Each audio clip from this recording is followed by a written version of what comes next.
Hey everyone, and welcome. Today we're going to dive into a feeling that every single one of us has experienced. You know that rush, that push back into your seat when a car takes off? Well, we're going to break down the science behind it. We're talking about acceleration.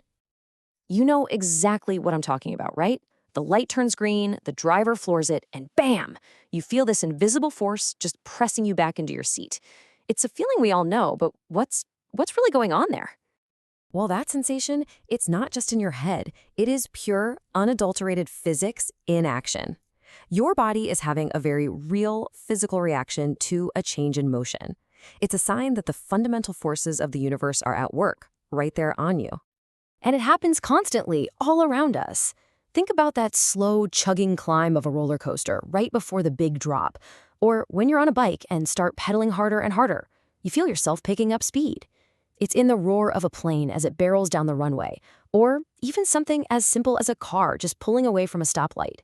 Every single one of these moments is a moment of acceleration. So, all of these different experiences, they share one scientific name: acceleration. In the world of physics, acceleration is simply the term for any change in an object's velocity. And that means it's not just about how fast you're going, it's about how quickly your speed is changing.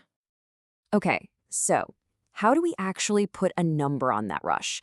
How can we tell the difference between a gentle start and a full-on pedal-to-the-metal launch? Well, let's break down how we measure it. Imagine we're taking snapshots of a car, one every second. Okay, in that first second, maybe it covers a small distance. In the next second, it covers an even bigger distance. And in the third, a bigger one still. You can literally see that the car isn't just moving, its speed is actively increasing second by second. That, my friends, is acceleration. Now, the formula for this might look a little technical, but it is surprisingly simple. All you need to know are two things: how much the velocity changed and how long it took for that change to happen. Then you just divide the change in velocity by the change in time. That's it. Let's make this super real, okay? A car goes from 10 miles per hour up to 40. The change there is 30 miles per hour, right? So if it took 5 seconds to do that, we just divide 30 by 5, and we get 6. The acceleration is 6 miles per hour per second. That means for every single second that went by, the car's speed shot up by another 6 miles per hour. See? Simple. So who's the king of acceleration? A Lamborghini can rocket from 0 to 60 in just 3 seconds. That is a blistering acceleration of 20 miles per hour every second. But here's the wild part. So can a cheetah. Nature's perfect killing machine can match a marvel of modern engineering. And just to put that in perspective, the fastest human ever, Usain Bolt, he clocks in at around 7 miles per hour per second. Incredible for sure, but yeah, I wouldn't race the cheetah. Okay, so we've got a good grip on speeding up, but believe it or not, that's really only part of the story. Let's peel back another layer here and look at some of the hidden truths of acceleration. This is where things get really interesting. I mean, think about it. We've been talking about hitting the gas this whole time, but what happens when you slam on the brakes? You feel that lurch forward, don't you? Your velocity is definitely changing. So, is that acceleration too?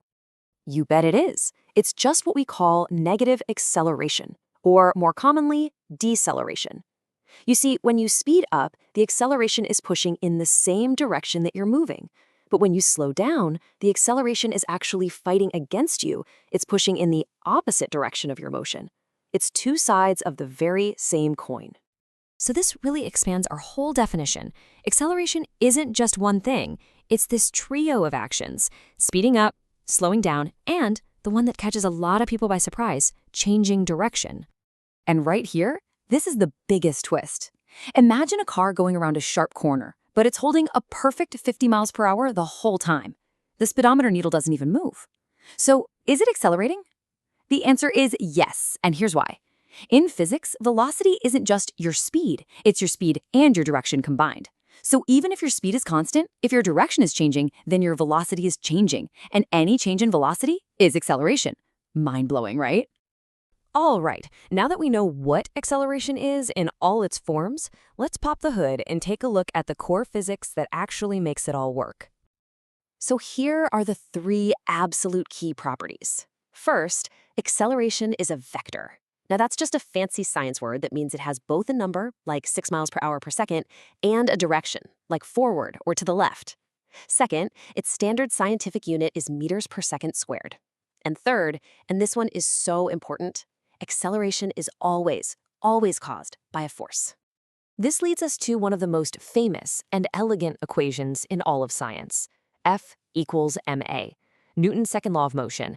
It's such a powerful idea. It means that to make any object with mass accelerate, to change its velocity in any way at all, you have to apply a force. No force, no acceleration, period. And a perfect example of this is happening all around us all the time. If you drop an apple, what happens? It falls faster and faster towards the ground. Why? Because the Earth's gravity is applying a constant force on it, which causes a constant acceleration. It is a beautiful, real-world demonstration of F equals ma in action.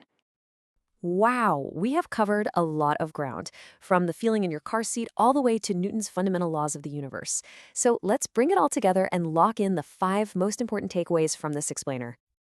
Okay, here's your acceleration toolkit. Number 1, acceleration is any change in velocity. That means a change in speed or direction. Got it? Number 2, when you speed up, the acceleration is working with you in the same direction. Number 3, when you slow down, the acceleration is working against you in the opposite direction. Number 4, this is the tricky one. Changing direction is always acceleration, even if your speed stays the same. And finally, number 5, none of this can happen without a force. It's the F in F equals ma that gets the whole show started. So in the end, acceleration isn't just some abstract idea from a textbook. It's the force that governs a sprinter exploding out of the blocks. And it's the very same force that keeps planets locked in their orbits around the sun. It is truly woven into the fabric of our universe. So my question for you is this. Now that you've seen the physics behind the feeling, what will you see differently?